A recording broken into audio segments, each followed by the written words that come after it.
Hello everyone, in this video we're going to be talking about the R2R DAC. In the previous video we talked about the binary weighted DAC. Now it's nothing wrong with this one, especially the one that you see in the design, and this is true because we have here a 3-bit DAC. Now as you can notice here we have a resistance and then it's multiplied by 2 and then multiplied by 2. But if we had many bits, like 10 bits or more, we would have to work with resistances that are millions of ohms, because this will keep multiplying and it will become 8R, 16R, and so on and so on.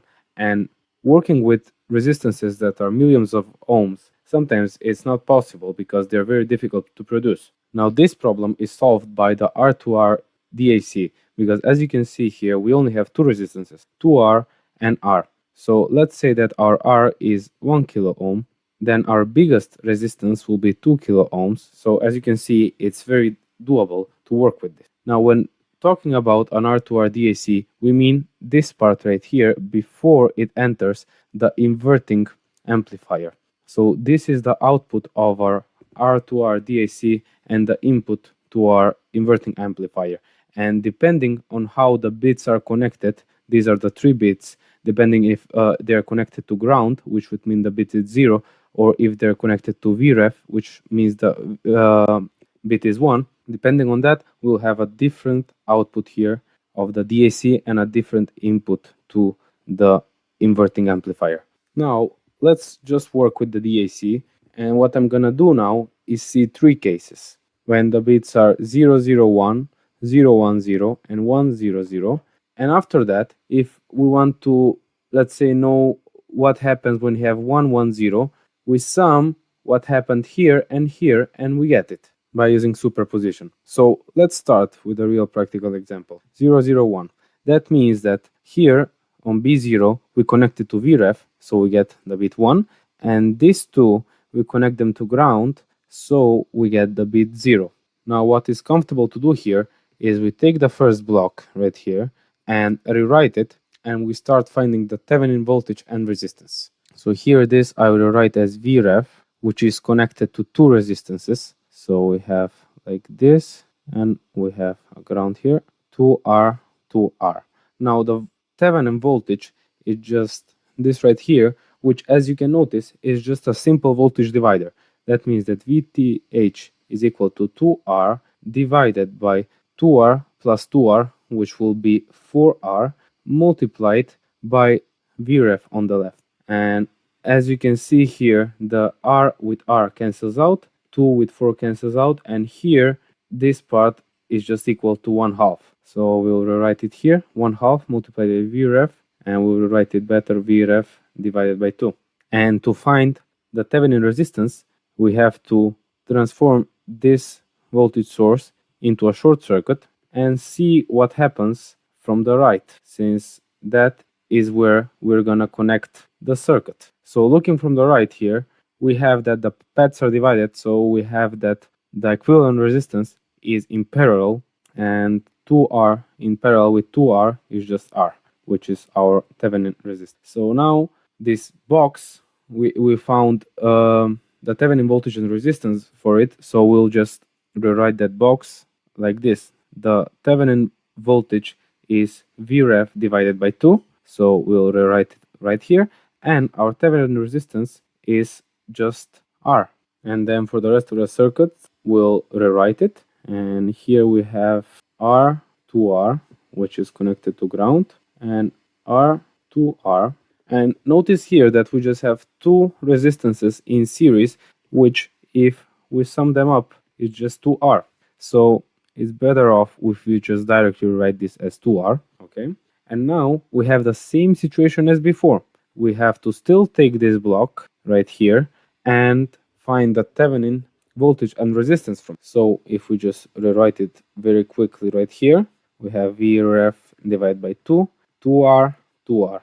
And the Thevenin voltage is just a simple voltage divider also right here. So it's 2R divided by 2R plus 2R, which is 4R, multiplied by VREF divided by 2. Here is the same thing as before. R with R cancels out. This, when it cancels out, it's 1 divided by 2. So we just have 1 divided by 2 multiplied by VREF divided by 2, which at the end equals to Thevenin is just equal to VREF divided by 4.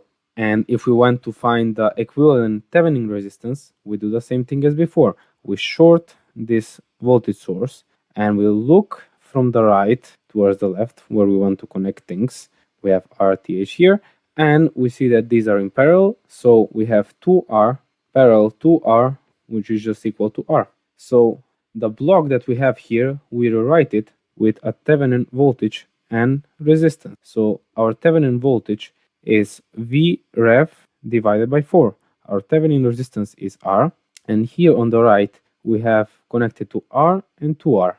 Okay, so we just rewrite them.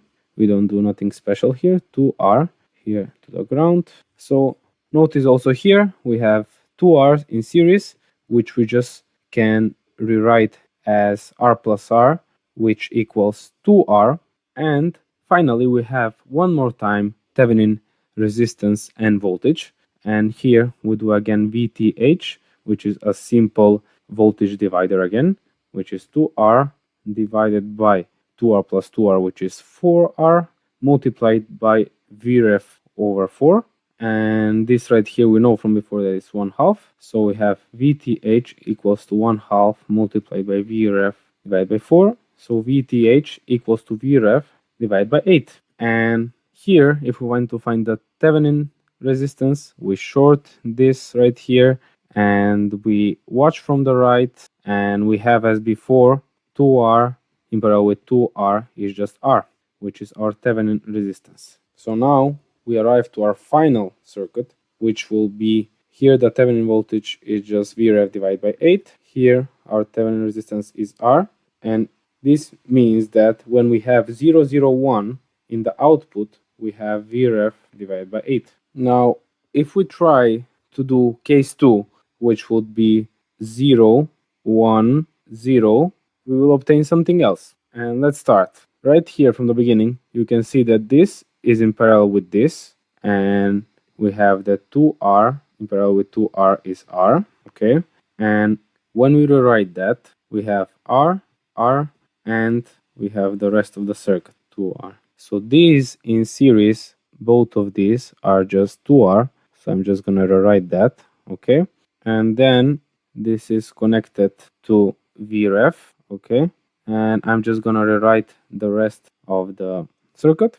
And here we have the same situation as before with Thevenin voltage and resistance. So I'm just gonna rewrite that. So this is our voltage source. We have 2R and connected with another 2R. So now here the Thevenin voltage is the same voltage divider that we had before for our VREF. So here the Thevenin voltage is equal to VREF divided by 2. And before we saw that always the Thevenin resistance is R, so we won't rewrite that again. And this means that we can rewrite our new block as VREF divided by 2. We have our resistance, and then we just rewrite the rest of the block, which is just R and 2R, okay? R, 2R, which was connected to ground. And here we can see that we have two resistances in series, which we can just rewrite as 2R. And now we have our final Thevenin circuit. And here we have again VTH. So VTH equals to 2R, 4R, and we will just write this as 1/2, since you already saw it 100 times until now, multiplied by VREF divided by 2. So our final result is VREF divided by 4. I'll just keep it like it was before, so you're not confused where it came from maybe. So this is our final Thevenin voltage, and we said always our Thevenin resistance is R. So that means that we can rewrite our final circuit as VREF divided by 4, which is our Thevenin voltage. This is R, our Thevenin resistance, okay? And it means that when we have 0, 1, 0, our output is VREF divided by 4. So you see where this is going. So I'm gonna save you some time. And since the first one is VREF divided by 8 in our first case, in the second case it was VREF divided by 4. And in the third case, where we have 1, 0, 0, we're gonna have a final circuit of R, and here we have VREF divided by 2. Okay, so I rewrote them clearly. So let's see a real example if we manage to convert it. Let's see that we have VREF that is equal to 8 volts, and we want to convert 0, 1, 1 from digital to analog. And we know that this right here is 3, okay? So we should get as an end result 3 volts. So let's see if that is true. We said that 0, in order to get this, we should sum what we got as a voltage from this and what we got as a voltage from this. So we get 0, 1, and 1 from here. 0, 1, 1. So let's try.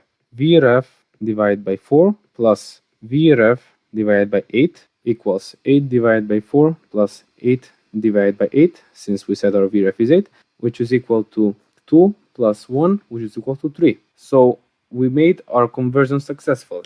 Now, if we want to generalize, do a formula that is true for all bits, so we can convert without thinking too much, we say that our Thevenin voltage is equal to VREF, and what changed is what we divide by.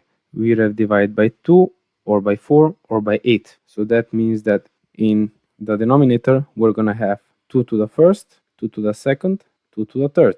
And this happened when we had our most significant bit on. So here we'll write B2, and this was with the middle bit, so we have B1, and this was with our least significant bit, so we write B0. So what this means basically is if you have B2 on, you write 1. If you have it off, you write 0. Simple as that. And when you substitute in this formula, it will work for all bits. And sometimes maybe a professor will want it written like this. It's the same thing, it's just a compact form. Have bi divided by 2 to the n minus I. So here n is the number of bits, which in this case is 3, and it's always 3, and I is the index. So let me just show you with one simple example that it's true.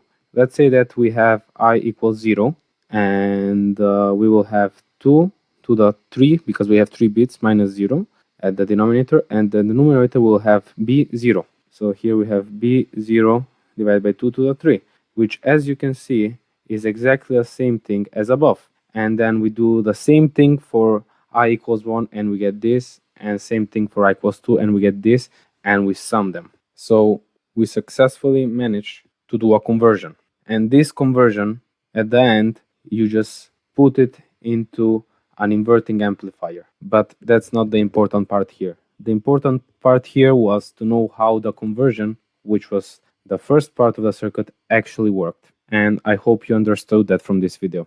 Thank you all for listening. I really hope you enjoyed it. If you have any doubts, please feel free to ask in the comments, and see you in the next video.